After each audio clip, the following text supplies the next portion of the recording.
ओडिशा के बालासोर में यौन उत्पीड़न के बाद आत्मदाह करने वाली छात्रा की देर रात मौत हुई। भुवनेश्वर के एम्स में 90% जली छात्रा का चल रहा था इलाज। छात्रा की मौत के बाद भड़का बीजेडी के कार्यकर्ताओं और छात्र संगठनों का गुस्सा। अस्पताल के कैंपस में जमकर हंगामा किया। बीजेडी ने ओडिशा सरकार को घेरा। बीजेडी नेता सुतला देव का बयान, पोस्टमार्टम रात में क्यों किया गया? शव को रात में लाया गया ताकि किसी को पता न चले। पीड़ित छात्रा की मौत के बाद आज सुबह कांग्रेस कार्यकर्ताओं ने प्रदर्शन किया। भुवनेश्वर एम्स के बाहर विरोध प्रदर्शन। प्रदर्शनकारी कांग्रेस कार्यकर्ताओं को पुलिस ने हिरासत में लिया। ओडिशा के सीएम मोहन चरण मांझी ने पीड़िता की मौत पर शोक जताया। कहा, दोषियों को सख्त सजा दी जाएगी। ओडिशा की डेप्यूटी सीएम प्रवृत्ति परिदा ने छात्रा की मौत पर अफसोस जताया। कहा, घटना की पूरी जांच की जाएगी और इसमें शामिल सभी लोगों के खिलाफ सख्त कार्रवाई होगी। बालासोर छात्रा आत्मदाह मामले में एफएम कॉलेज के निलंबित प्रिंसिपल दिलीप घोष न्यायिक हिरासत में। बालासोर कोर्ट ने 14 दिन की न्यायिक हिरासत में भेजा।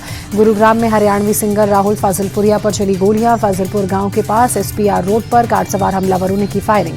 गुरुग्राम पुलिस फायरिंग की घटना की जांच में जुटी। पुलिस के मुताबिक गोलीबारी में न कोई घायल हुआ, न गोली किसी वाहन को लगी। अमृतसर में गोल्डन टेम्पल में लंगर हॉल को आरडीएक्स से उड़ाने की धमकी भरा ईमेल एसजीपीसी को मिला। मंदिर के अंदर टास्क फोर्स और बाहर पुलिस फोर्स की तैनाती। अमृतसर पुलिस कमिश्नर के मुताबिक दक्षिण के राज्य से एसजीपीसी को भेजा गया ईमेल। स्टेट साइबर क्राइम सहित दूसरी एजेंसियां भी मामले की जांच में जुटी।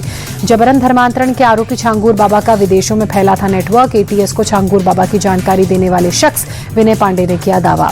छांगूर बाबा का माफिया अतीक अहमद के साथ संबंध आया सामने। पूर्व राज्य मंत्री दद्दन मिश्रा के मुताबिक 2014 के चुनाव में छांगूर बाबा ने मुस्लिम बाहुल्य इलाकों में अतीक अहमद का प्रचार किया था। छांगूर बाबा पर बलरामपुर में कसा प्रशासन का शिकंजा। प्रशासन ने अवैध कब्जा हटाने के लिए 8,55,000 रुपए खर्च कर नोटिस चिपकाया। छांगूर बाबा के करीबी नवीन रोहरा को भी प्रशासन का नोटिस मिला। उत्तरौला के सुभाष नगर में शॉपिंग कॉम्प्लेक्स पर 17,753 रुपए के बिजली बिल की वसूली का नोटिस चिपकाया गया। भारतीय astronaut group captain Shubhanshu Shukla की आज होगी अंतरिक्ष से वापसी। दोपहर करीब 3 बजे प्रशांत महासागर में कैलिफोर्निया के तट पर होगा splash down. Group captain Shubhanshu Shukla dragon grace capsule में समुद्र में उतरेंगे। नासा की टीम रेस्क्यू शिप से उन्हें रेस्क्यू करेगी। सुभांशु शुक्ला के साथ गए अन्य 3 एस्ट्रोनॉट भी वापस लौट रहे हैं। एक्सियम 4 मिशन के तहत इंटरनेशनल स्पेस स्टेशन में 18 दिन गुजारने के बाद लौट रहे हैं सुभांशु शुक्ला। सोमवार की शाम 4:35 पर स्पेस एक्स ड्रैगन अंतरिक्ष यान आईएसएस से हुआ अनडॉक। शुभांशु शुक्ला ने स्पेस स्टेशन के कपोला मॉड्यूल के साथ ऑब्जर्वेशन विंडो से धरती को अलग अलग तरीके से देखा और जानकारी इकट्ठा की। इंडियन एजुकेशन इंस्टीट्यूट के साथ नासा के 5 एक्सपेरिमेंट्स में भी हिस्सा लिया। स्पेसक्राफ्ट की अनडॉकिंग पर बोले केंद्रीय मंत्री डॉक्टर जितेंद्र सिंह, सुभांशु आपका स्वागत है, पूरा देश आपका इंतजार कर रहा है। बीजिंग में भारत और चीन के विदेश मंत्रियों की मुलाकात। एस जयशंकर ने दोनों देश सकारात्मक दिशा में आगे बढ़ रहे हैं कहा। विदेश मंत्री डॉक्टर एस जयशंकर ने कहा, भारत चीन के मतभेद विवाद में नहीं बदलने चाहिए। हमारे स्थिर संबंध दुनिया के लिए फायदेमंद। विदेश मंत्री डॉक्टर एस जयशंकर ने कहा, सीमा पर तनाव कम करना दोनों की जिम्मेदारी है। द्विपक्षीय संबंधों को मजबूत करने के लिए दूरदर्शी दृष्टिकोण अपनाना होगा। दिल्ली में बीजेपी अध्यक्ष जेपी नड्डा के घर पर एनडीए के मंत्रियों की बैठक। गृह मंत्री अमित शाह, पीयूष गोयल, धर्मेंद्र प्रधान और किशन रेड्डी शामिल हुए। एनडीए के मंत्रियों की बैठक में संसद के मानसून सत्र पर चर्चा। सदन में सत्र के दौरान पार्टी की रणनीति पर भी मंथन हुआ। कांग्रेस संसदीय दल अध्यक्ष सोनिया गांधी ने मानसून सत्र के दौरान पार्टी की रणनीति पर चर्चा के लिए आज शाम बुलाई बैठक। राहुल गांधी और मल्लिकार्जुन खड़गे होंगे शामिल। बिहार में वोटर लिस्ट रिवीजन का काम 83.66% पूरा हुआ। अब सिर्फ 11% वोटर्स के फॉर्म जमा नहीं हुए हैं। चुनाव आयोग ने अब तक के सर्वे में करीब 35 लाख फर्जी वोटर्स के नाम वोटर लिस्ट से काटे जाने के संकेत दिए। अब तक 6.6 करोड़ वोटर्स ने फॉर्म जमा कराए। बिहार में एसआईआर अभियान पर आम आदमी पार्टी का भी अटैक। कहा, वोटर लिस्ट में हेराफेरी के तरीके चुनाव आयोग ढूंढ रहा है। वोटर लिस्ट रिवीजन पर भड़के असदुद्दीन ओवैसी ने कहा, बैकडोर से एनआरसी की कोशिश कर रहा चुनाव आयोग। सीमांचल के लोगों को शक्तिहीन बनाना चाह रहे हैं। बिहार चुनाव को लेकर असदुद्दीन ओवैसी का महागठबंधन पर अटैक। कहा, एक तरफा मोहब्बत नहीं चल सकती, हम अच्छे से लड़ेंगे चुनाव।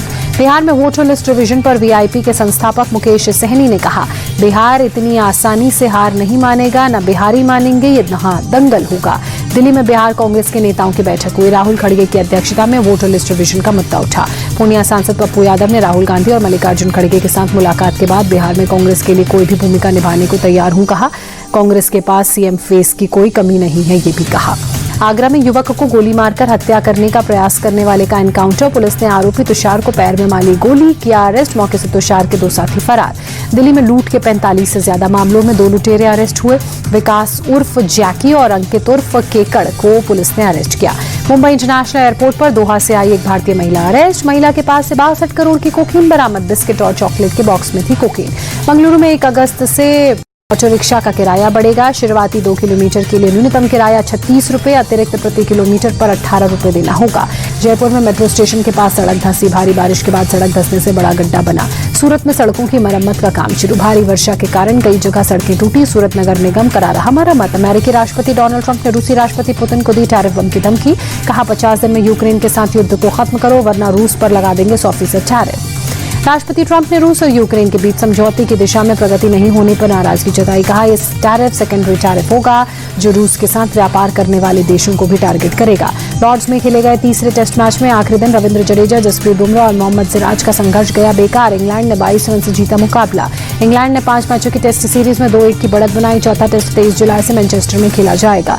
पीएम मोदी ने 114 साल के एथलीट फौजा सिंह के सड़क हादसे में निधन पर दुख जताया। लिखा फौजा सिंह अद्भुत व्यक्तित्व वाले एथलीट थे।